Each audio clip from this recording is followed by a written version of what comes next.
ab'adus salati sab'atun. Jadi dalam salat itu ada sunat hayat, ada sunat ab'ad. Ab'adus salah. Nanti bisa Bapak-bapak lihat di situ, entah di halaman berapa tentang sunat-sunat ab'ad. Sumiyat ab'adhan li'annaha lama tuliba jabru'a bisujudi. Ini dinamain surat ab'ad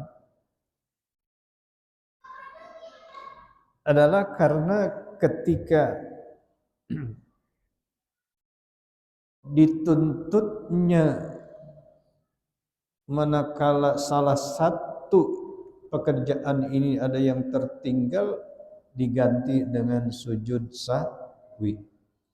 Ushbihat al-ab al-hakikiyah allati hiya al-arkan. Jadi diumpamakan abad maknanya bagian daripada bagian rukun salat itu sendiri. Jadi yang sudah mendekati kepada rukun pekerjaan ini. Jadi secara hakikat dia ini adalah bagian daripada rukun salat. Wal makna annal ab'adul marrah nudibat sujudus sahwi litarki wahidi minha.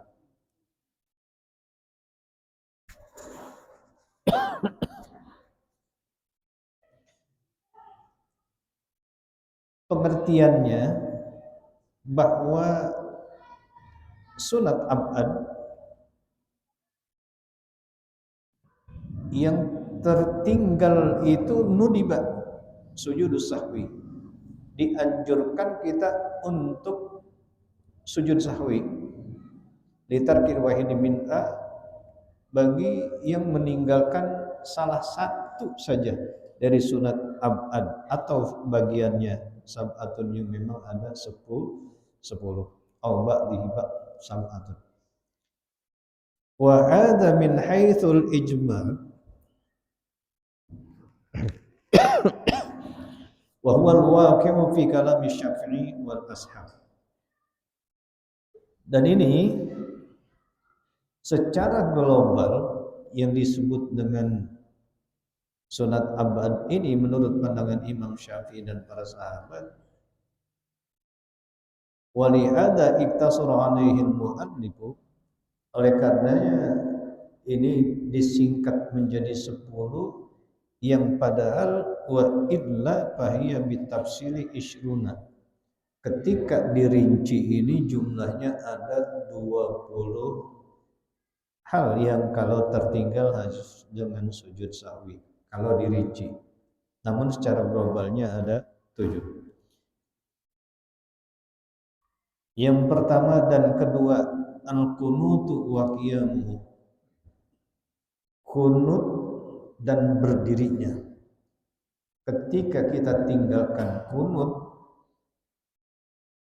dan begitu juga kita tinggalkan, kita tidak berdiri untuk kunut, maka harus diganti dengan sujud sahwi.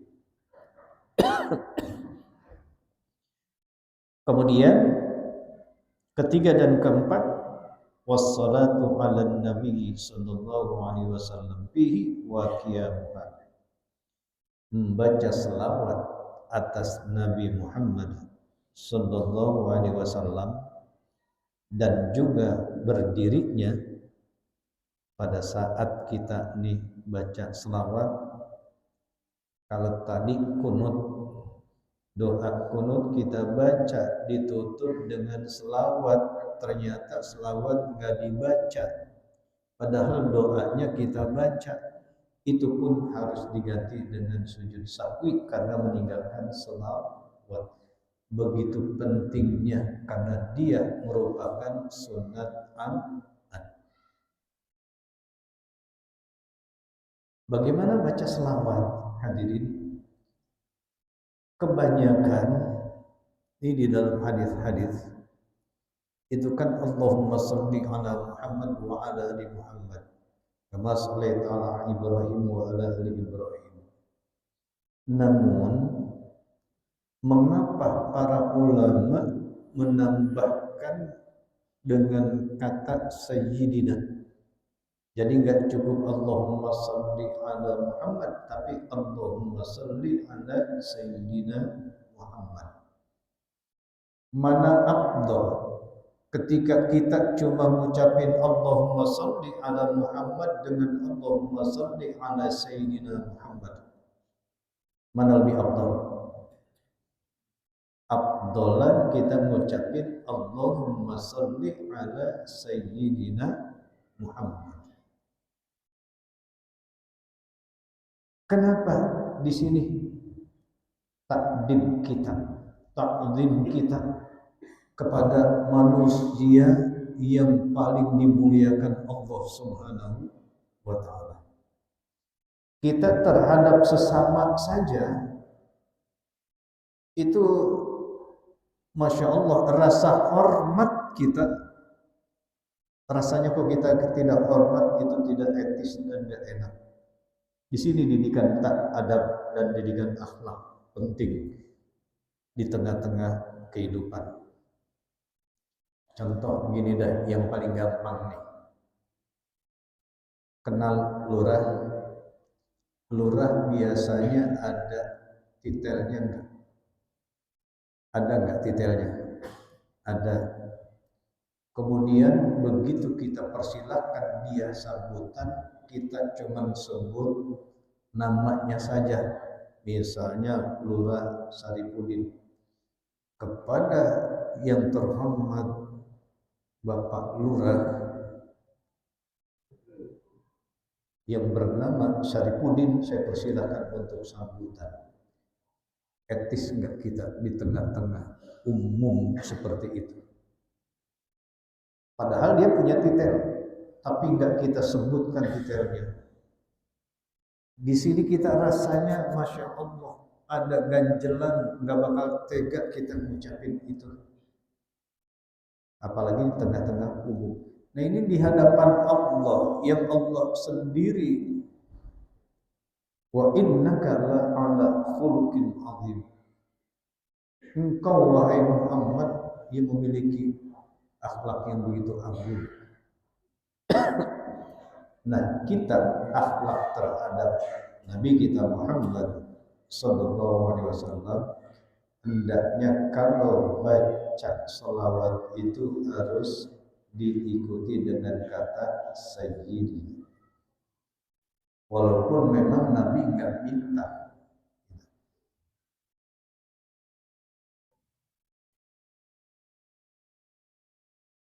Kemudian yang kelima dan keenam, wassalamu ala nabi sallallahu alaihi wasallam bihi wa qiyamuh. Mengucapkan salam juga atas Nabi Muhammad sallallahu alaihi wasallam juga dalam posisi berdiri, itu satu paket dan tidak boleh ditinggal. Manakala salah satunya ditinggal, maka harus sujud sahwi. Ketujuh ke delapan, wassalatu alal ali bihi wa qiyamuha. Membaca salawat kepada keluarga Nabi juga dalam posisi kita masih berdirinya. Dan qunut itu merupakan sunat abad. Nabi udah kita berselawat, Allahumma sholli ala sayyidina Muhammad wa ala ali sayyidina Muhammad. Namun kepada keluarganya kita tidak membaca selawat, itu pun juga dianggapnya meninggalkan sunat abad. Begitu pentingnya ya kita untuk membaca selawat kepada keluarga Nabi kita Muhammad.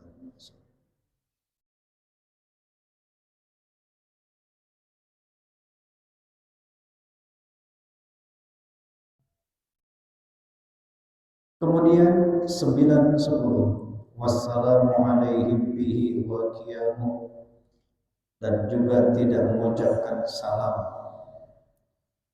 kepada keluarga mereka juga dalam posisi kita masih tetap dalam keadaan berdiri pada saat membaca doa kunut di akhir ini juga harus diganti dengan sujud sahwi. 11, 12. Wassalatu ala sahabi bihi wa qiyamuha. Juga membaca selawat kepada para sahabat ini merupakan surat Al-Quran juga dalam posisi kita masih berdiri. 13, 14. Wassalamu alaihim bihi wa qiyamuha, dan juga memberi salam atas mereka para sahabat dan juga berdirinya itu surat Al-Quran. Kemudian wa tasyahudul awal wa qumuduh, membaca tasyahud awal dan juga duduknya, duduk untuk tasyahud awal ini merupakan sunnah Al-Quran. Wassalatu ala nabi sallallahu alaihi wasallam wa qu'uduha, membaca selawat kepada Nabi kita Muhammad sallallahu alaihi wasallam juga dalam posisi kita dalam keadaan duduk tasyahud ini menjadi salat awal. Wassalatu ala al-ali fi tasyahudil akhir wa quluha. 19 dan 20 membaca selawat atas keluarga Nabi kita Muhammad sallallahu alaihi wasallam dalam tasyahud akhir dan juga posisi duduknya kita dalam bertasyahud ini juga bagian dari tasyahud atau bagian daripada surat Al-Quran. Al-muradu bitasyahudil awal, yang dimaksud dengan tasyahud awal kuna di sini al-lafdzul wajibu bitasyahudil akhir, yakni ucapan atau lafaz-lafaz yang wajib yang terdapat juga di dalam tasyahud akhir. Kalau tasyahud awal pada saat kita mengucapkan Allahumma sholli ala sayyidina Muhammad itu kan selesai. Tapi untuk tasyahud akhirnya ini lafaz-lafaz yang dimaksud yang ditinggal itu mencakup kepada ya selawat pada Nabi, kepada keluarga Nabi, para sahabat dan juga semua mereka itu menjadi sunat awal. At-tahiyyatul mubarakatus salawatut tayyibatu lillah. Assalamu alayka ayyuhan nabiyyu wa rahmatullahi wa barakatuh. Assalamu alayna wa ala ibadillahis shalihin. Kemudian kita tasyahud. Asyhadu an la ilaha illallah wa asyhadu anna Muhammadar Rasulullah. Masuk kepada selawat Allahumma shalli ala sayyidina Muhammad. Itu untuk tasyahud awal. Nah, yang dimaksud di sini kalau untuk selawat saja di tasyahud awal itu kita tinggal, kita harus sujud sahwi. Begitu juga kalau kita nih udah baca itu kemudian duduk dan kita enggak tinggalkan, namun di tasyahud akhir ada lafaz yang kita tinggalkan yang padahal itu termasuk sunat abad, maka juga harus sujud sahwi. Bukan hanya meninggalkan tahiyat awal atau tasyahud awal, tetapi membaca kepada keluarga Nabi pun ketika kita lupa dianjurkan untuk ya diganti dengan sujud sahwi. Kita saking terburu-burunya Allahumma sholli ala sayyidina Muhammad wa ala sayyidina Muhammad, ketika kita lupa mengucapkan wa ala ali sayyidina Muhammad, cuman sampai Allahumma sholli ala sayyidina Muhammad, Assalamualaikum warahmatullahi wabarakatuh, Assalamualaikum warahmatullahi wabarakatuh, itu pun harus diganti dengan sujud sahwi. Annal awwala wa tsani min ab'adis shalah. Jadi baik sujud yang awal dan sujud yang akhir ini itu adalah merupakan bagian daripada sunnah-sunnah ab'ad. At-tasyahudul awal wa qu'uduhu, yakni membaca tasyahud awal dan juga posisi diamnya. Artinya wa yatasawwaru sujud li tarkil qu'udi wahdah. Gambarannya begini. Manakala sujud itu ditinggalkan, bukan sujudnya maksudnya, yang dimaksud penggambaran sujud sahwinya ini nih, litarkil qu'udi wahdah bima idza kana al-musalli la yuhsinu tasyahhud.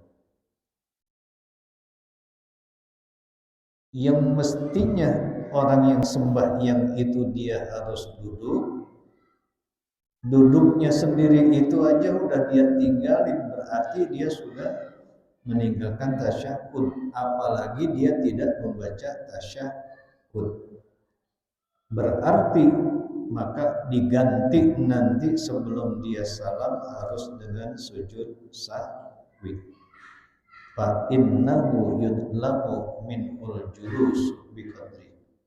Karena orang yang membaca tasyahud itu dituntut ya juga dalam posisi duduknya. Fa idza lam yajlis faqad tarkul qu'udi li tasyahudil awal wahdah.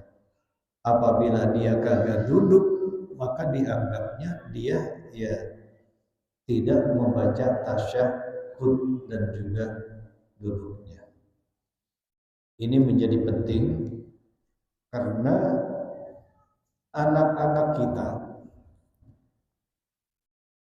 setahu saya nih, ketika mereka mempelajari fikih atau pelajaran agama di sekolah-sekolah umum, ini kan disampaikan cuma secara global, hingga masih banyak kekurangan-kekurangan yang harus dipelajari oleh para generasi-generasi kita.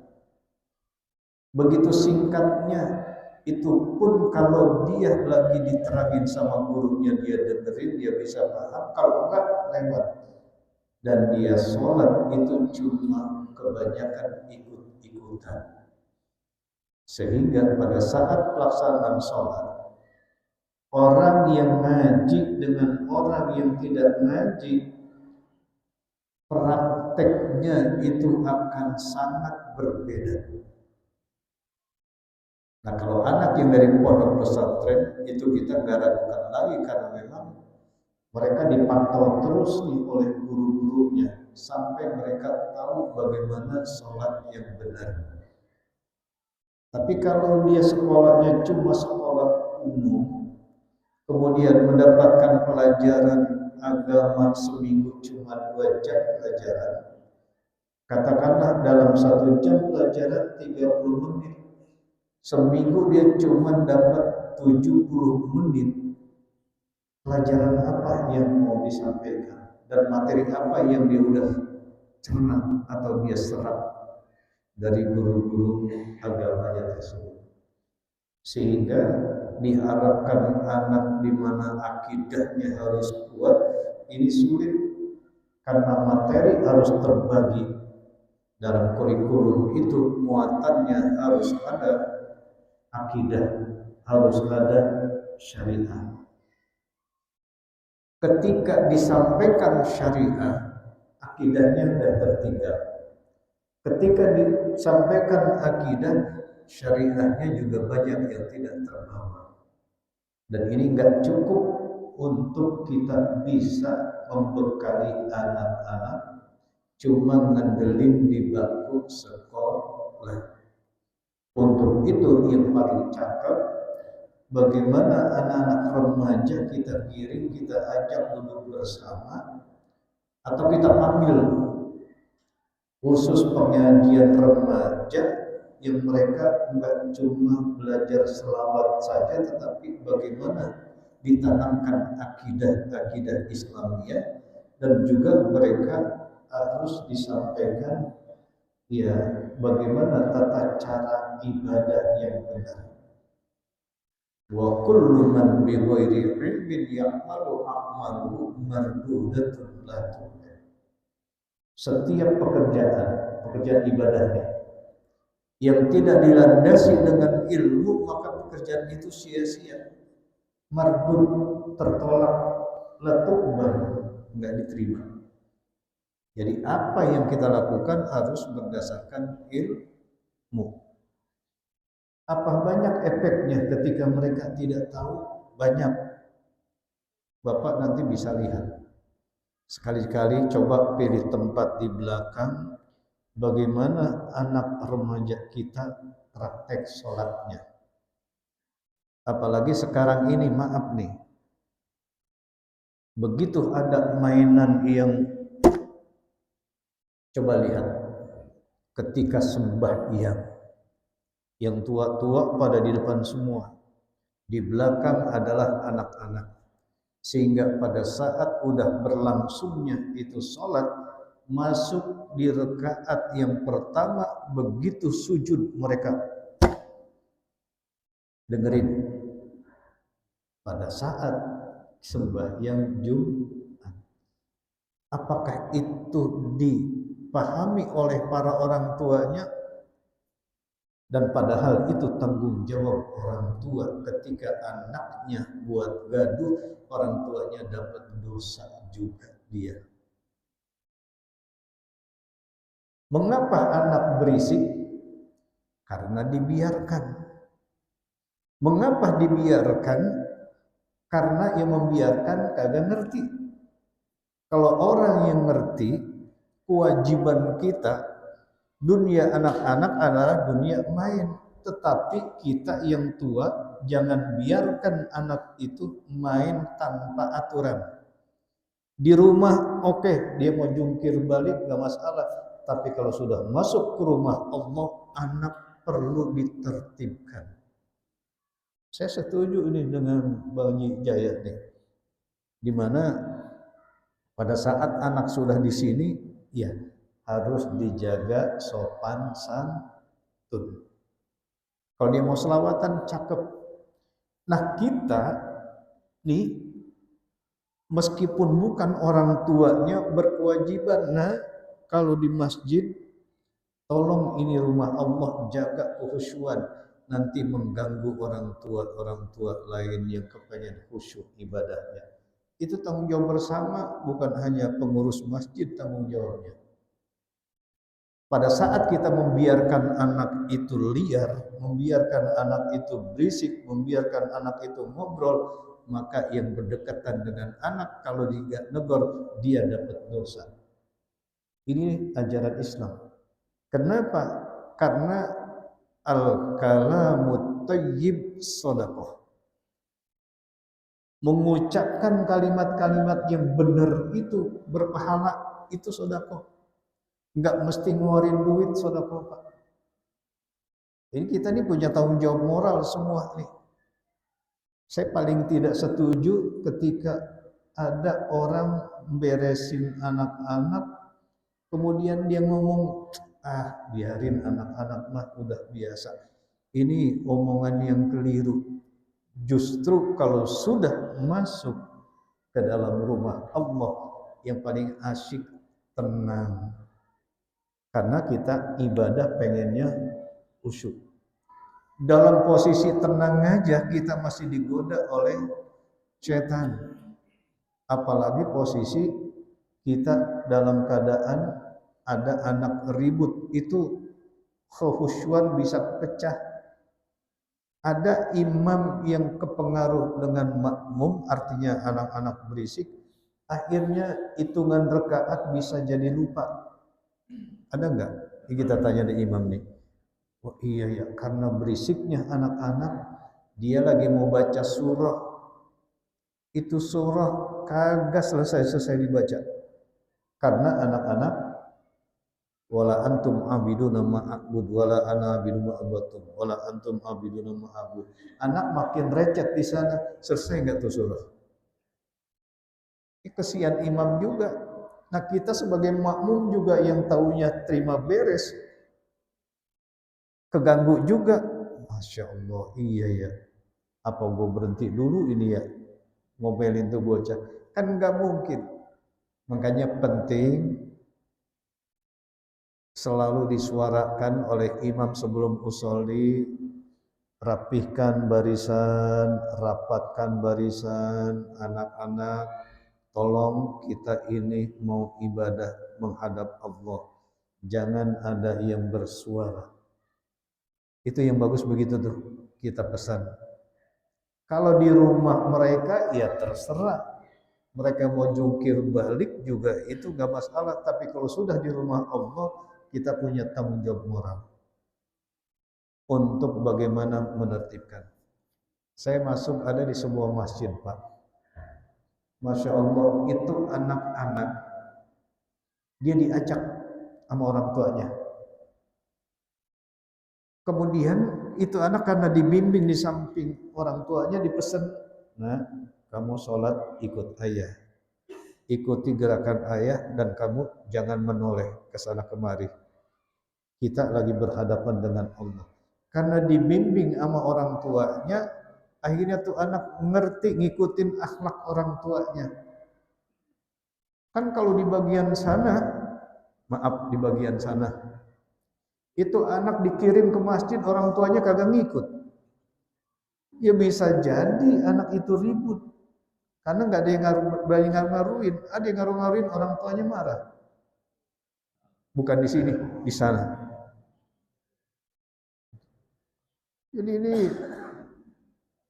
kalau anak dipesan di rumah orang tuanya, nak nanti tolong ya untuk menjaga kehusuan, ketertiban di dalam masjid, jangan ribut ya. Itu cakep ya. Karena kita semua ini menuju kehusuan. Bersupaya apa? Jangan sujud sahwi mulu lantaran memang ya karena kurangnya ketenangan. Kan?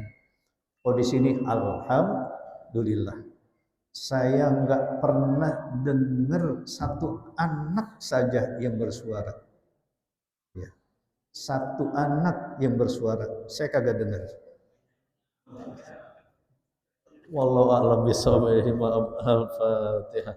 A'udzu billahi minasyaitonir rajim. Bismillahirrahmanirrahim. Alhamdulillahirabbil alamin.